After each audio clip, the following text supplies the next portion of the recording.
చాలా కాలం మనకి బ్రిటిష్ వ్యతిరేకంగా మన స్వతంత్రం కోసం పోరాడి అనేక సందర్భం కూడా జైల్లో పెట్టబడి కొంతమంది వాళ్ళు కూడా ప్రాణాలు కోల్పోయి ఎన్నో సాక్రిఫైస్ చేస్తే ఫలితంగా మనకు స్వాతంత్రం వచ్చింది.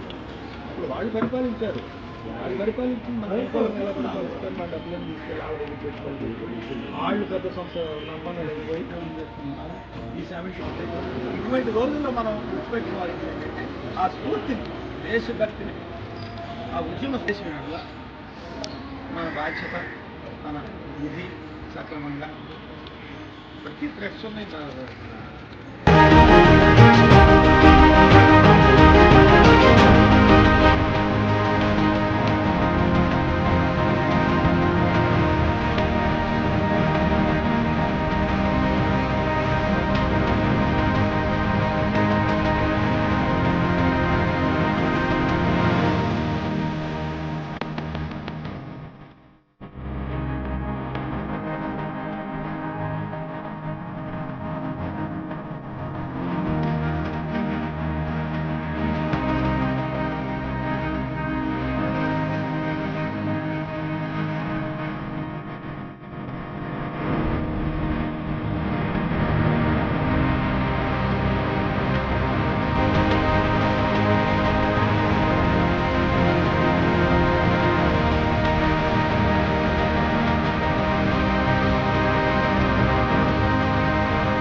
మరొకసారి దేశం ఉంటుంటారు. దేశభక్తి ఏంటంటే సోదర పౌరులందరినీ కూడా సమానంగా చూడాలి, వాళ్ళని గౌరవించాలి. మనం ఎలా జీవిస్తున్నాం వాళ్ళు కూడా అలాగే జీవించాలి.